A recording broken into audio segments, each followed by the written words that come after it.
ആകാശവാണി. നമസ്കാരം.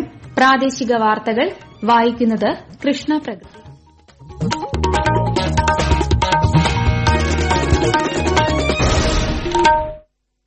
പ്രധാന വാർത്തകൾ.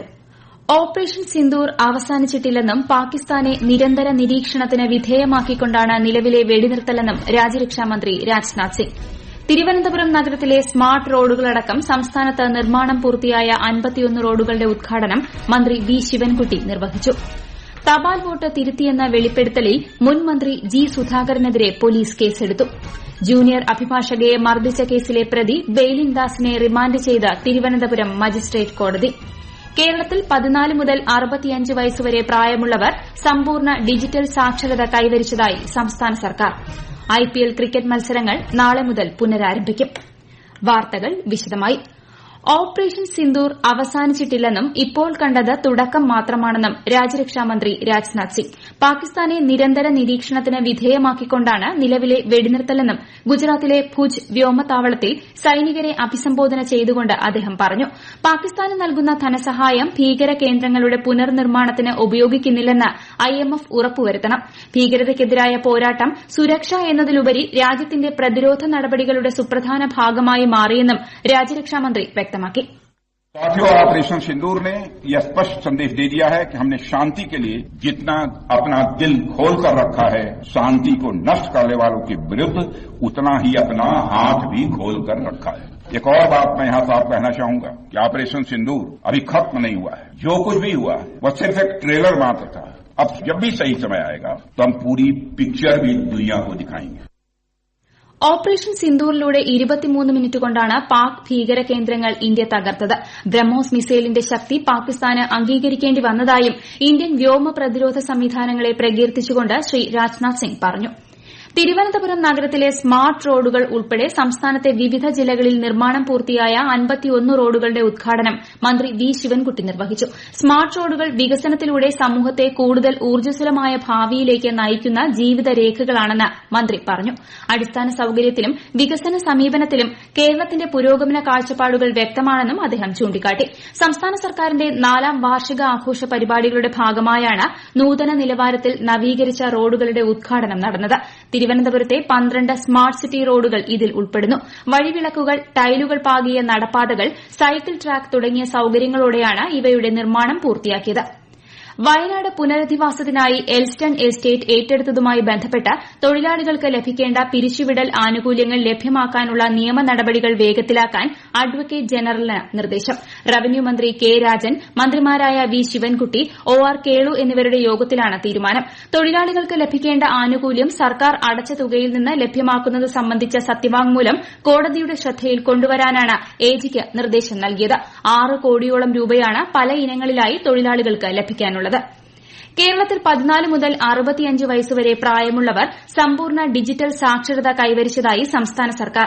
ദിവസേനയുള്ള ഡിജിറ്റൽ ഉപയോഗത്തിന് ആവശ്യമായ പ്രാഥമിക അറിവുകൾ പകർന്നു നൽകി ഡിജി കേരളം പദ്ധതിയിലൂടെയാണ് ഈ നേട്ടം കൈവരിച്ചത്.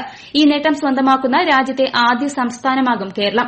സംസ്ഥാന സർക്കാർ 2022 ആരംഭിച്ച ഡിജി കേരളം പദ്ധതിയിലൂടെ 99.98% പേർ ഡിജിറ്റൽ സാക്ഷരത നേടാനായതായാണ് കണക്കുകൾ. ഹയർ സെക്കൻഡറി വിഭാഗത്തിൽ പുതിയ അധ്യയന വർഷത്തിന്റെ തുടക്കത്തിൽ 2 ആഴ്ചത്തെ പ്രത്യേക ഓറിയന്റേഷൻ സെഷൻ ഉൾപ്പെടുത്തുമെന്ന് മന്ത്രി വി ശിവൻകുട്ടി. ലഹരി ഉപയോഗം, റാഗിംഗ്, നിയമവിരുദ്ധമായ വാഹന ഉപയോഗം, അക്രമ പ്രവർത്തനങ്ങൾ, വ്യക്തി ശുചിത്വം, പരിസര ശുചിത്വം എന്നിവയിലാണ് 6 മണിക്കൂർ നീണ്ടുനിൽക്കുന്ന ഓറിയന്റേഷൻ സെഷൻ. +2 വിദ്യാർത്ഥികൾക്ക് നൽകിയ ശേഷം ലഭിക്കുന്ന പ്രതികരണങ്ങളുടെ അടിസ്ഥാനത്തിൽ 1ാം വർഷ വിദ്യാർത്ഥികൾക്കും സമാനമായ രീതിയിൽ പരിശീലനം നൽകുമെന്ന് മന്ത്രി വ്യക്തമാക്കി. തപാൽ വോട്ട് പൊട്ടിച്ച് തിരുത്തിയെന്ന വെളിപ്പെടുത്തലിൽ മുൻ മന്ത്രിയും മുതിർന്ന CPIM നേതാവുമായ ജി സുധാകരനെതിരെ പോലീസ് കേസെടുത്തു. ജനപ്രാതിനിധ്യ നിയമത്തിലെയും IPCയിലെയും വിവിധ വകുപ്പുകൾ ചുമത്തി ആലപ്പുഴ സൌത്ത് പോലീസാണ് കേസെടുത്തത്. ജില്ലാ കളക്ടറുടെ നിർദ്ദേശപ്രകാരമാണ് നടപടി. അമ്പലപ്പുഴ തഹസീൽദാർ ഇന്നലെ ജി സുധാകരന്റെ വീട്ടിലെത്തി മൊഴിയെടുത്തിരുന്നു. എന്നാൽ പരാമർശം വിവാദമായതോടെ താൻ ഭാവന കലർത്തി പറഞ്ഞതാണെന്നായിരുന്നു ജി സുധാകരന്റെ പ്രതികരണം. നെടുമ്പാശ്ശേരിയിൽ യുവാവിനെ കാറിടിച്ച് കൊലപ്പെടുത്തിയ കേസിൽ പ്രതികളായ 2 CISF ഉദ്യോഗസ്ഥരെ അങ്കമാലി മജിസ്ട്രേറ്റ് കോടതി 14 ദിവസത്തേക്ക് റിമാൻഡ് ചെയ്തു. CISF inspector Vinaykumar, constable Mohankumar എന്നിവരെയാണ് റിമാൻഡ് ചെയ്തത്. കോടതിയിൽ ഹാജരാക്കിയ ഇരുവർക്കുമെതിരെ വിവിധ യുവജന സംഘടനകൾ ശക്തമായി പ്രതിഷേധിച്ചു. കൊല്ലപ്പെട്ട ഐവിൻ ജിജോയുടെ സംസ്കാര ചടങ്ങുകൾ തുറവൂർ സെന്റ് അഗസ്റ്റിൻ പള്ളി സിമിത്തേരിയിൽ ഇന്ന് ഉച്ചതിരിഞ്ഞ് നടന്നു. തിരുവനന്തപുരത്ത് ജൂനിയർ അഭിഭാഷകയെ മർദ്ദിച്ച കേസിൽ പ്രതിയായ സീനിയർ അഭിഭാഷകൻ ബെയ്ലിൻ ദാസിനെ കോടതി റിമാൻഡ് ചെയ്തു. ഈ മാസം 27 വരെയാണ് തിരുവനന്തപുരം മജിസ്ട്രേറ്റ് കോടതി പ്രതിയെ റിമാൻഡ് ചെയ്തത്.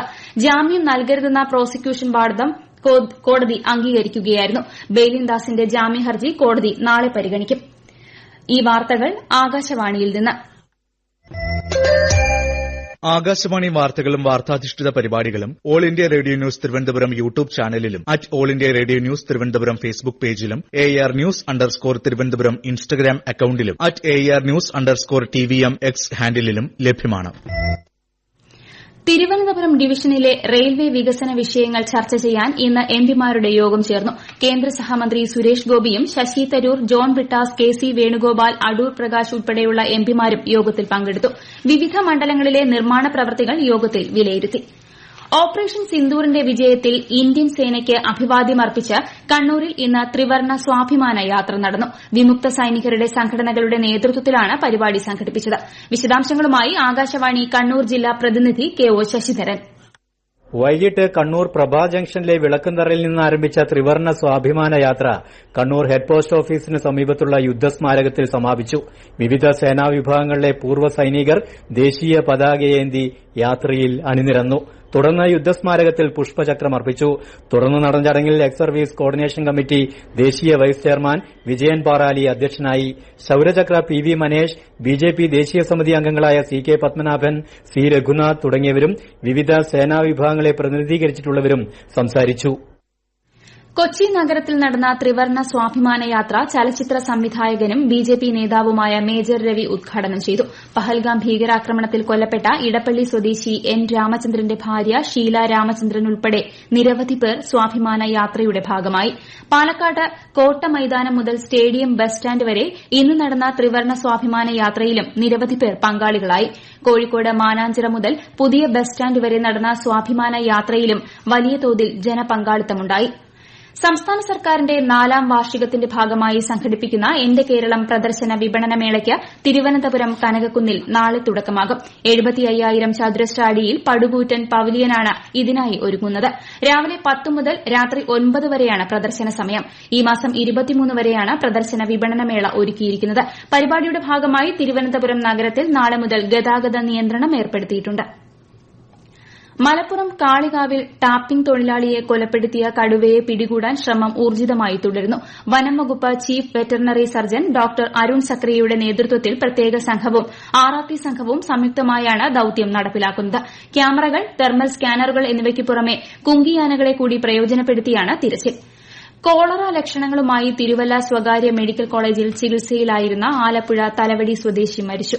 രക്തപരിശോധനയിൽ കോളറയുടെ സംശയം ബലപ്പെട്ടിരുന്നെങ്കിലും മലപരിശോധനയിൽ രോഗാണുവിനെ കണ്ടെത്താനായില്ലെന്ന് ജില്ലാ മെഡിക്കൽ ഓഫീസർ അറിയിച്ചു. രോഗലക്ഷണങ്ങൾ സംശയിച്ച സാഹചര്യത്തിൽ പ്രദേശത്ത് ആരോഗ്യവകുപ്പ് പ്രതിരോധ പ്രവർത്തനങ്ങൾ ഊർജിതമാക്കുകയും ജാഗ്രതാ നിർദ്ദേശം പുറപ്പെടുവിക്കുകയും ചെയ്തിരുന്നു.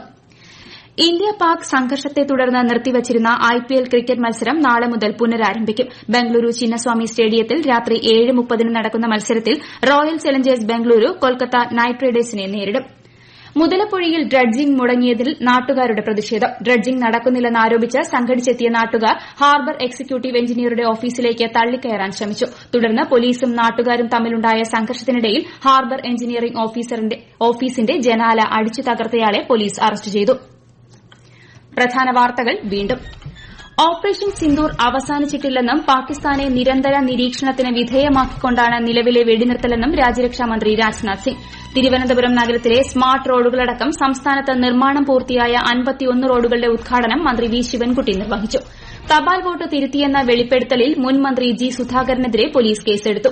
ജൂനിയർ അഭിഭാഷകയെ മർദ്ദിച്ച കേസിലെ പ്രതി ബെയ്ലിൻ ദാസിനെ റിമാൻഡ് ചെയ്ത തിരുവനന്തപുരം മജിസ്ട്രേറ്റ് കോടതി. കേരളത്തിൽ 14 മുതൽ 65 വയസ്സുവരെ പ്രായമുള്ളവർ സമ്പൂർണ്ണ ഡിജിറ്റൽ സാക്ഷരത കൈവരിച്ചതായി സംസ്ഥാന സർക്കാർ. IPL ക്രിക്കറ്റ് മത്സരങ്ങൾ നാളെ മുതൽ പുനരാരംഭിക്കും. പ്രാദേശിക വാർത്തകൾ കഴിഞ്ഞു. അടുത്ത വാർത്താ പ്രക്ഷേപണം രാത്രി 7:20